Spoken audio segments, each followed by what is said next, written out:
Hi, and thank you for joining me for another video. And friends, today I want to speak to you about Chumrot, or Humras in Judaism. What is a Chumrah? A Chumrah is a stringency. If you're not familiar with the term, depending how good your Hebrew is, you may have heard it said differently. To be machmir, perhaps lehachmir. Now, the opposite of Chumrah in Judaism is a kula, or lechakel, to be mako, or to be lenient. Now, you're probably thinking, what's the issue? The more you take upon yourself, the better, and, better safe than sorry, right?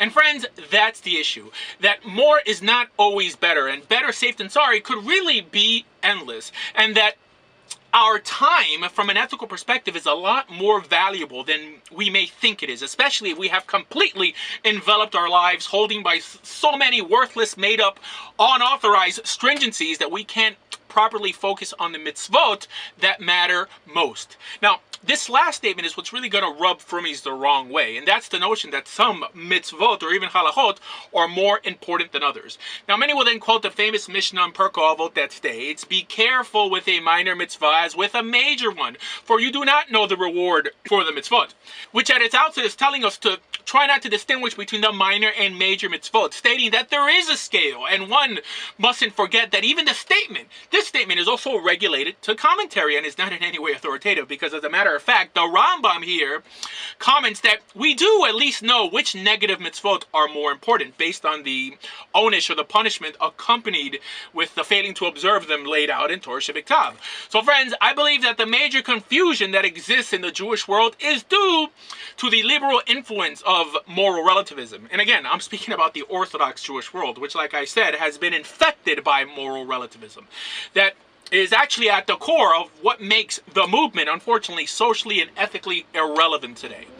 Almost completely redefining the purpose of the mitzvot in the first place. Not as what they were meant to be, as tools to physically better this world, but rather into some sort of credit system that as long as you accrue as many credits as possible in any area, like being machmir by Chalav Yisrael, rather than taking care of the orphan, the widow, or the convert, then the same global impact is made.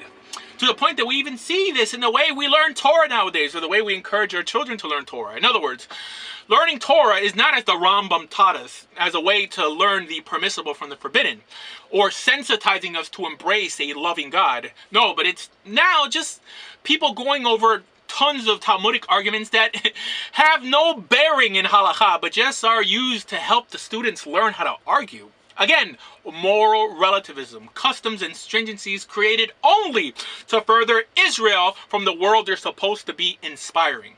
And honestly, one could also say that Chumrot, or stringencies, have really become the opiate of the religious Jewish world. Again, desensitizing us from our greater task at hand, which is, of course, nothing less than impacting this world through ethical monotheism. And friends, I don't want you to think that this is just my opinion. It actually appears all over Talmud Bavli and even Talmud Yerushalmi. It states, Kol she'edu mitzvah dedavar v'suechu nikra hediot, that anyone exempt from a matter and does it is called a hediot, it's called a layman, or even possibly an idiot. And for one case, it gives the example of someone remaining in the sukkah when it's raining. Now, we know that we're not required to sit or dwell or even sleep in the sukkah when it's raining, al pi halacha. And dwelling in the sukkah is a din d'oraitos. So this teaches us that it's not only because something may be rabbinic that we're not required to go above and beyond. And if we do, we're seen as hediotot. But no, friends, the prohibition stems even for Torah commands. Now, what does this really mean? Does it mean that anyone who goes above and beyond what's even commanded in Torah is an idiot? No, not at all. I mean, it can't mean that. However, I do think that it's a warning telling us of the error of possibly doing too much and becoming so involved in the ritual that you miss the whole ethic of it all. Teaching us that the correct path does not lie on either side, that doing too much and in the same sense too little will both get you missing the mark. And of course, this inyan on ve'osehu nikra hediot is really just talking about certain commandments and not all of them. Now, many of you are thinking, how can someone do too much? And like we said, this is the general consensus in the Jewish world today.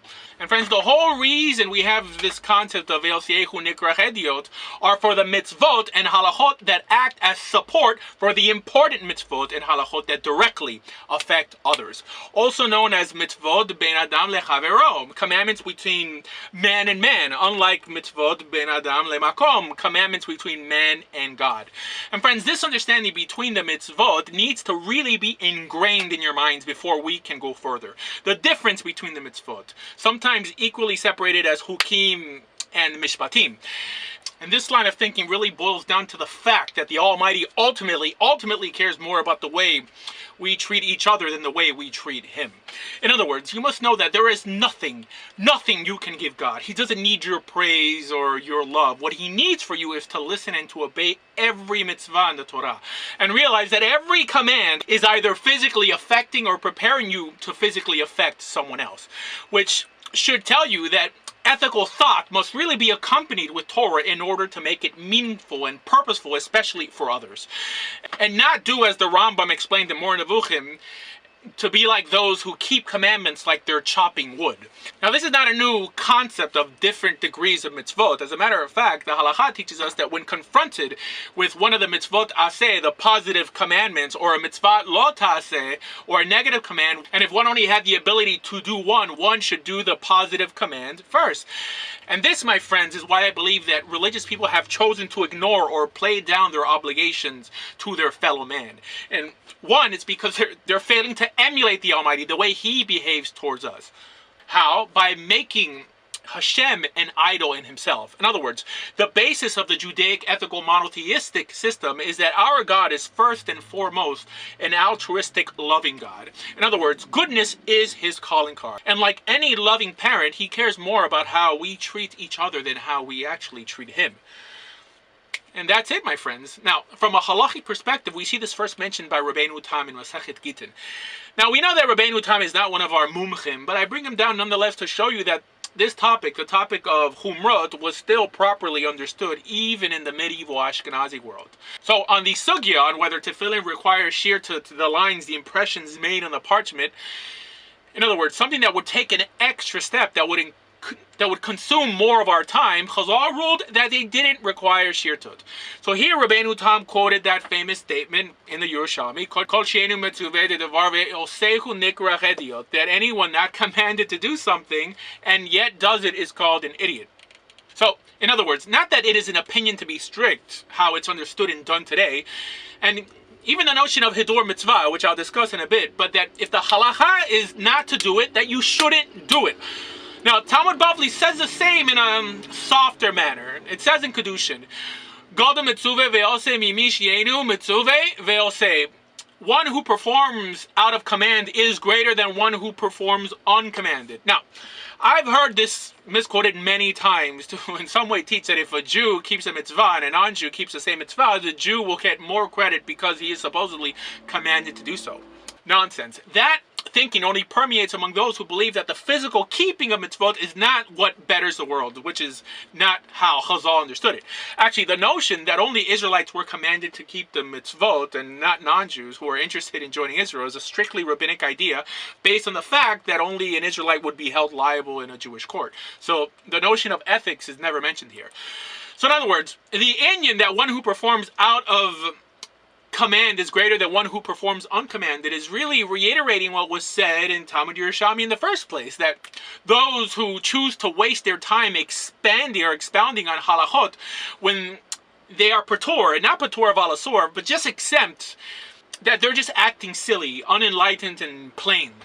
And another example brought down is when reclining haseba during the Pesach Seder, how some people are patur from haseba like a student in front of his Rebbe. It states that if a Talmud wants to be machmir, al pi halacha, he's also called an idiot.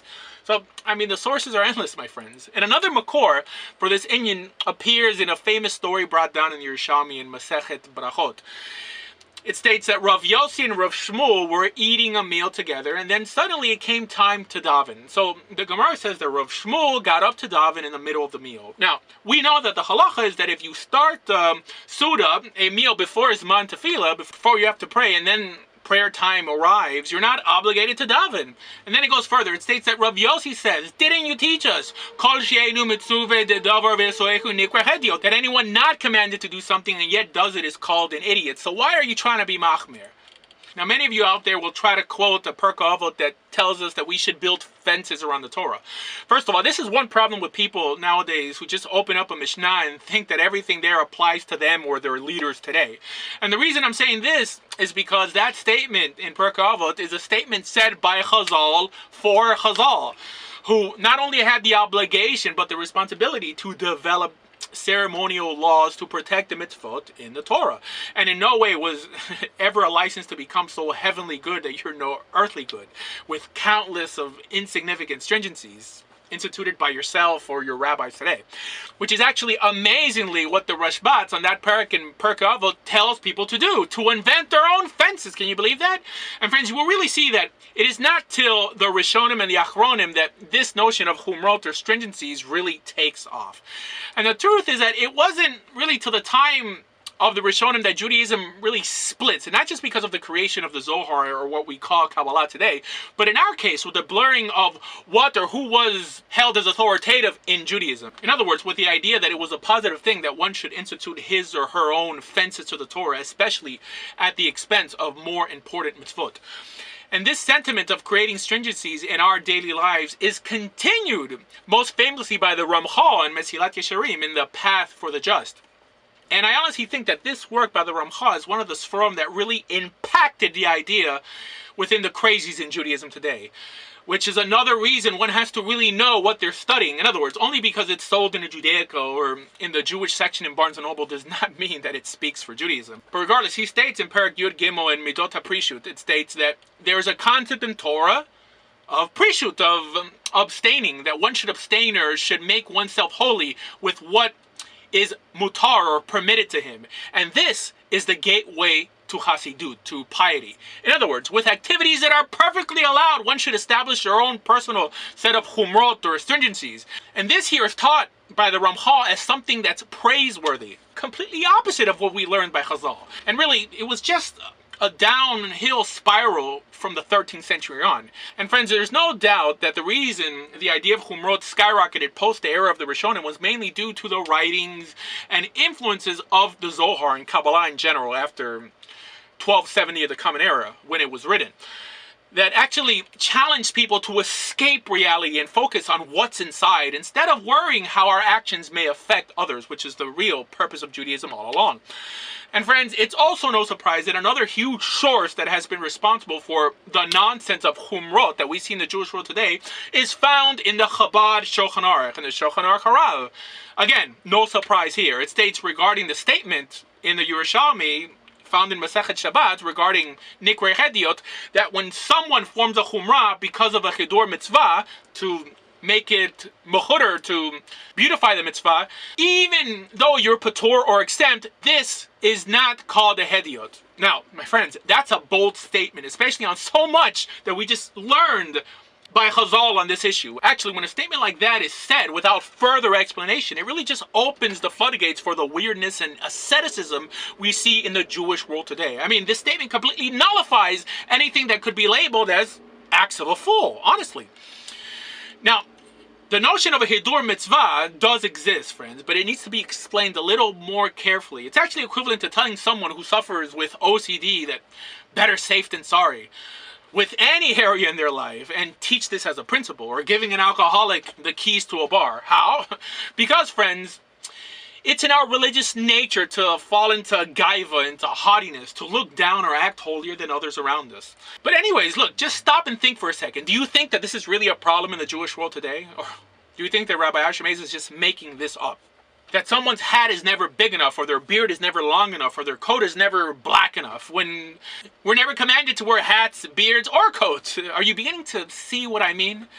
Now, what's the outcome? What does Kol She'enu Mitzvah Dedavar Ve'Yosechu Nikrei Hediot really mean? Friends, it means that you must guard your time wisely, because it's limited. And realize that the only thing that makes the world physically better is the keeping of mitzvot. And that's all. And yes, some mitzvot are more important than others. And how do you know which mitzvot are more important? Easy. Mitzvot that affect your fellow man are more important than mitzvot performed for God to see. As a matter of fact, we'll just look at the everyday prayer book, including Shabbat and holidays. Look how thick it is. Like when it really just has to be this thick. Do you understand what I'm talking about? Or when I see someone in a Shabbat table basically not eat because they insist on holding by some supposed stricter hashgacha. Not that the meat is not kosher, but they just want to be different. I mean, it's just ridiculous that when I see Jews putting on 2 pair of tefillin in the morning, thinking that in some way their chumrah is bettering the world. And if they don't think this, then why do it then? Why waste that time where they could in turn use that time more productively? And friends, if you're hearing me today and you're interested in becoming Jewish or just interested in learning everything about Torah Judaism, please visit doordea.com. Thank you.